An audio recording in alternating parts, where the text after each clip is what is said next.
Reports are emerging that a rift is widening amid growing tension between Prince Harry and King Charles. King Charles summoned the family to Windsor, but he wouldn't speak. Instead, he asked Princess Anne to deliver the words that would change everything. Meghan was absent, and Harry arrived alone, tension thick in the room as old wounds quietly resurfaced. Then Anne stood, calm but firm, and revealed the king's final wish. It wasn't the plan anyone expected. What followed wasn't just shock, it was emotional collapse. William froze, blindsided by the weight suddenly placed on his shoulders. Harry, already fractured from the family, felt the door closing for good. Voices rose. While the room reeled from the news, one thing became painfully clear. This wasn't the end of the conflict. It was the beginning of something far more explosive.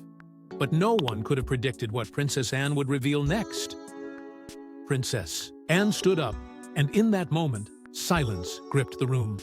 Even the harshest critics of the monarchy would have paused if they'd seen what followed.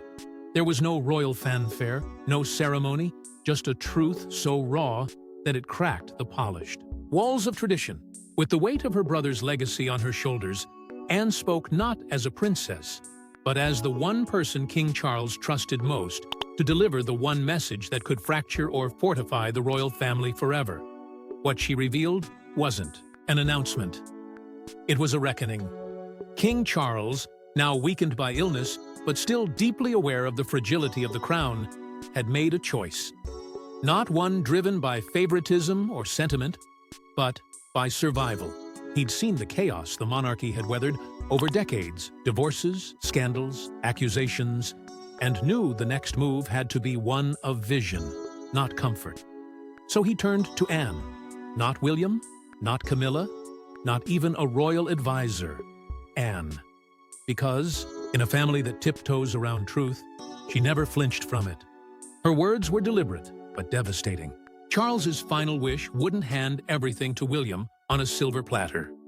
That narrative of the future king inheriting everything was too easy, too expected. Instead, the king had mapped out a symbolic distribution of influence, roles, and responsibilities that looked beyond bloodlines and titles. William would, of course, inherit the throne. That was never in question. But Charles had chosen to acknowledge other dynamics: fractured relationships, public perception, historical echoes, and built a plan that might finally stop the cycle of destruction tearing the family apart. For Harry, the implications were staggering. The king's decision didn't erase him, but it didn't restore him either. It placed him in a space no royal had occupied before. Acknowledged, but out of reach. The inheritance wasn't about wealth. It was about positioning, about who gets remembered as the future and who fades into footnotes. And Anne made it clear that this wasn't done out of spite. It was done to keep the monarchy standing. And there, in that private room filled with centuries of legacy, Anne delivered her brother's verdict not just on his sons, but on what he believed the monarchy needed to survive. Her blunt honesty, so often seen as severe, became the only tool sharp enough to cut through the tension. And as the shock settled, so did the dread. Because if Charles had made this kind of decision, one so carefully guarded and symbolically loaded, then it meant something even deeper was driving it. But behind the king's bold choice lies an even deeper story, one rooted in history and heartbreak. To understand the king's final wish, we have to go back to a time when royalty was built on unexpected turns. Because Charles's path to the throne wasn't one of inevitability, it was shaped by sacrifice, scandal, and silent duty. It all started with a single decision that rocked the monarchy nearly a century ago. When Edward VIII abandoned the crown, for love, no one knew it would set in motion a domino effect that would redefine royal destiny. His brother, George VI, reluctantly became king, and when he died young, a teenage girl never groomed for the throne was thrust into power. That girl was Elizabeth, and her reign would not only break records, but set the tone for the next generation, including her eldest son, Charles. Charles grew up watching his mother carry the weight of a nation, but he also watched her isolation, her sacrifices, and the toll that duty took on her humanity. The idea of destiny wasn't romantic to him, it was rigid, cold, and unforgiving. And for decades, Charles played the waiting game. While the world changed, he remained in the wings, his every move scrutinized, his every word measured. His time never came, until it did. But by then, the world he was born into no longer existed. The monarchy was fractured, the family divided, and public trust hanging by a thread. When Queen Elizabeth II passed in 2022, the grief Charles felt wasn't just personal, it was generational. He hadn't just lost a mother, he'd lost the last symbol of royal stability. And in that vacuum, everything shifted. Barely had he taken the throne when his doctors delivered another blow, a cancer diagnosis. And suddenly, time-something Charles had once had too much of became terrifyingly finite. He was no longer a prince with years ahead. He was a king running out of time. This collision of legacy and mortality forced Charles to see the throne not as a crown to be worn, but as a burden to be managed wisely and fast. The weight of history bore down on him. He remembered the chaos that followed abdications, early deaths, and unprepared heirs. He had no intention of leaving that kind of mess behind. Every decision now had to protect not just William, but the very idea of the monarchy itself. And so, Charles began making choices, not based on tradition, but on survival. Strategic, emotional, and deeply personal. His final wish wasn't designed to follow precedent. It was designed to break it, if it meant preserving the institution that had shaped and scarred his entire life. Because the king had lived long enough to see that the past wasn't a script to follow. It was a warning to rewrite. Now, as the clock ticks on King Charles's reign, the next chapter begins preparing behind closed doors, while the world watches Charles. Another power quietly rises beside him. In the shadows of a monarch's final years, a new foundation is being laid, deliberate, silent, and unstoppable. William and Kate, once merely the hopeful faces of a modern, royal romance, are now stepping into the most critical roles of their lives. Not through grand declarations, but through the steady weight of responsibility passed down quietly behind palace doors. With every royal engagement, every diplomatic meeting, every public appearance, they're not just representing the crown, they're preparing to carry it. Long before Charles's health forced the conversation, the shift had already begun. Kate, in particular, was moving deeper into the core of royal life.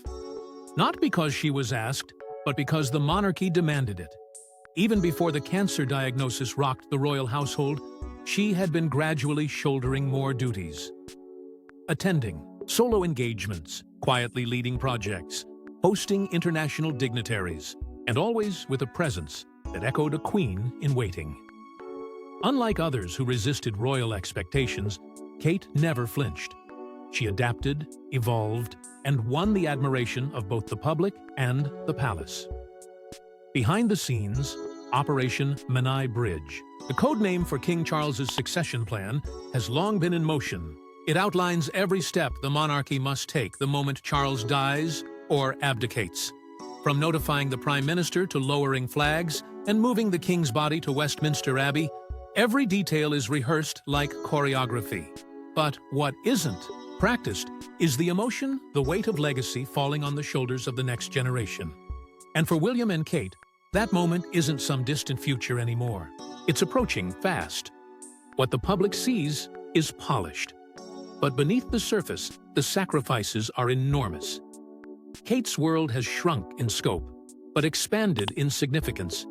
Her calendar revolves around royal duties, but her heart remains tethered to her children. She's had to strike a near-impossible balance, being a mother, a wife, a public figure, and a queen in training. Yet she manages it with a calm that even Queen Elizabeth once praised. That composure is no longer just admirable, it's essential. Because when the inevitable happens, and Charles is no longer king, the public will look to her just as much as to William. And William, though raised for the throne, has had to watch his father rule under the cloud of illness. It's forced him to prepare sooner, to lead more boldly, and to make decisions with a weight he never expected this early. he doesn't have the luxury of waiting decades like his father did. The monarchy needs continuity, strength, and relevance, and that pressure now rests on him. But as William prepares to lead, one brother watches from the outside, and he may not stay silent much longer. Prince Harry is thousands of miles away, but the king's final wish just pulled him back into the spotlight. For years, he tried to break free from the weight of the crown, trading palaces for privacy and titles for truth. But no matter how far he runs, the monarchy keeps pulling him back. Now, with King Charles's health in decline and the royal machine quietly shifting its gears, Harry finds himself caught between two identities, one he abandoned and one he can never fully escape. And as Charles's final decisions ripple through the family, all eyes are turning toward the Duke of Sussex, wondering if he's about to re-enter the storm or finally light it ablaze. His relationship with the royal family remains fractured beyond repair, some say. Though public statements speak of love and respect, the actions behind closed doors tell a darker story. He and Prince William haven't spoken meaningfully in years. The wounds from Meghan's entrance into the family, their dramatic departure, and the infamous Oprah interview never healed. And Spare, Harry's explosive memoir, made reconciliation even harder. But what few realize is that Harry didn't empty the vault with that first book. Sources close to him claim there's more. A second manuscript, more pages, more revelations, and they're waiting just like he is for the right moment. Now, as King Charles fights his own private battle and William prepares for the throne, whispers grow louder that Harry is watching and writing. Royal insiders believe another memoir is coming, this time timed for after Charles's death. And unlike Spare, this one wouldn't be filtered through grief. It would be sharper, unrestrained, and possibly irreversible. But why wait? Why hold back now? Because some say Harry is still torn, still hoping deep down for a door to reopen. But what if that door no longer exists? Could Harry ever return to royal life under William's reign? That's the question, echoing across the monarchy. Technically, he's still a prince, still a blood royal. But titles mean nothing when trust is gone. For William, Harry's actions crossed lines that can't be uncrossed. And as king, William would have the power to define exactly where Harry stands or doesn't stand at all. Some believe there's a sliver of hope, that if Harry reached out, if the timing was right, the brothers could repair what's broken. But others warn it's too late, that each new interview, each public jab, each quiet slight only pushes Harry further out of the fold. And so, the question looms. Will Harry return, or will he burn the last bridge left? The answer might depend not on Harry's will, but on William's judgment. Because the next chapter of the monarchy is no longer shaped by Charles's compassion. It's being forged in William's shadow, and that shadow is about to move. But Harry's future might not be his to decide, because William is preparing a move that could end everything. The crown isn't just a title, it's power, and William may be ready to use it. For years, he played the dutiful heir, walking a tightrope of tradition and diplomacy while chaos swirled around the royal family. But the moment his father's grip on the throne weakens, everything changes. William isn't stepping into the role of a ceremonial figurehead, he's stepping into command. And insiders say he's already preparing his first decisive move, stripping Harry and Meghan of their HRH titles for good. No more half in, half out. No more ambiguity, no more mercy. The wounds Harry left behind with his memoir, Spare, didn't just expose family secrets, they rewrote the public's perception of the monarchy. For William, those pages weren't just painful, they were personal attacks cloaked in sentiment. The betrayal cut deeper than the media ever saw. And while king, Charles chose to absorb the blow in silence. William has no intention of doing the same. He sees Harry's actions not as misguided choices, but as open warfare against the institution that raised them both. And he's done waiting. Under current royal protocol, William has no legal power to revoke titles. But once the crown is his, all that changes. As king, He can reassign, redefine, or remove titles entirely. And according to palace sources, he intends to do exactly that. Not for revenge, but for clarity. The public, the monarchy, and the Commonwealth deserve a clear line between working royals and private citizens cashing in on their former status. William wants to draw that line with permanent ink. The final straw, it seems, came when Meghan Markle reposted a message from Ukraine's vice president, one that referred to her as Your Royal Highness. Though the couple had agreed not to use those titles after stepping back, the reappearance of HRH in a public message reopened old wounds and reignited debates within royal circles. Some saw it as harmless. William did not. To him, it was another example of how blurred lines keep damaging the monarchy's reputation. This isn't about pride anymore. It's about control. William knows that when he becomes king, his reign will be scrutinized from day one. And he doesn't want lingering distractions to pull focus from the institution's future.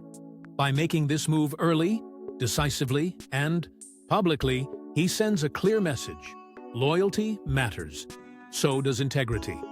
And there are consequences for walking away and then weaponizing your royal past. But even as William sharpens his strategy and braces for fallout, something else is shifting, quietly behind palace walls.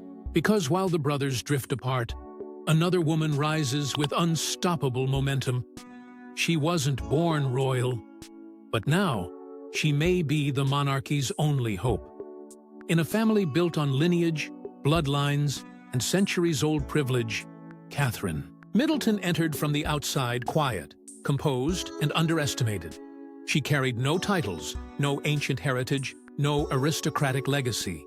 Just grace, grit, and the one quality the monarchy has always feared yet desperately needed: authenticity. She didn't fight for the spotlight.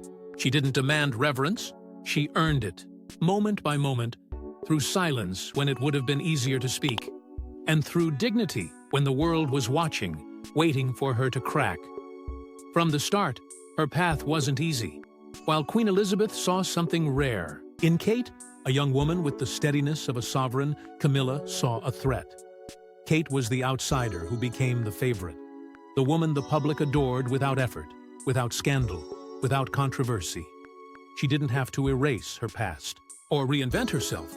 Her very ordinariness became her power. And within palace walls, that kind of quiet strength is far more dangerous than rebellion.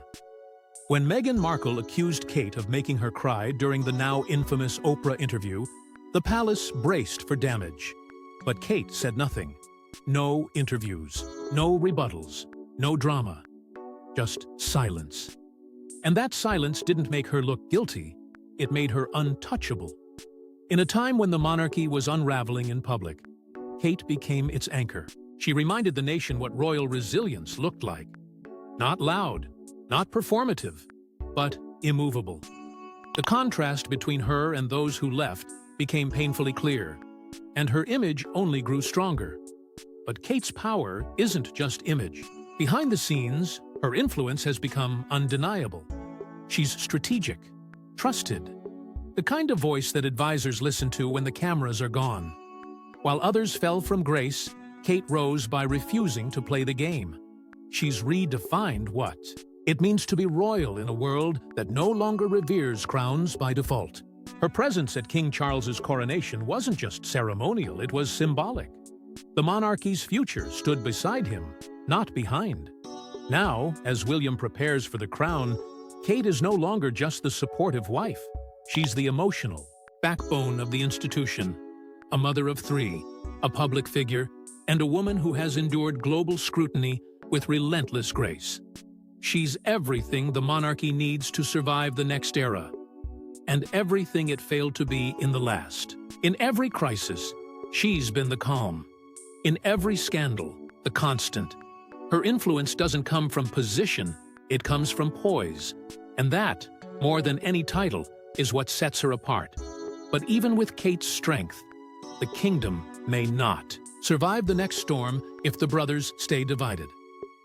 King Charles's final wish wasn't about gold or titles. It was about legacy and healing a broken crown. For a monarch whose reign began in the shadow of his mother's greatness and whose final years are marked by illness and family rupture, Charles knew that wealth and power alone wouldn't define what he left behind. His true legacy would hinge on something more fragile and far more complicated: unity. Not a grand reconciliation staged for headlines, but a subtle shift, a quiet invitation to restore something the monarchy had nearly lost: its soul. Behind closed doors, his message was clear. He didn't want Harry erased from royal history, but he didn't want him fully reinstated either. What Charles envisioned was balance, an acknowledgement that while Harry had wounded the institution, he remained part of its blood. That blood couldn't be denied, only managed. The wish was strategic, emotionally layered, and designed to prevent future war, not reward past rebellion. It was Charles's way of giving both of his sons a place, without giving either all the power. And that's why he chose Anne, the one royal who had earned the respect of both camps. Her delivery wasn't meant to spark a reaction. It was meant to hold the message steady.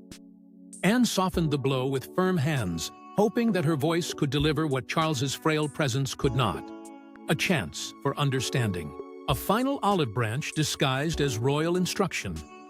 But even she knew that delivering the wish was the easy part. Whether it would be honored, that was something entirely different. Because reconciliation, no matter how carefully offered, depends on two people reaching across the same fire. And Harry and William still seem to live on opposite shores. The palace can prepare for coronations, issue carefully crafted statements, and orchestrate centuries-old rituals.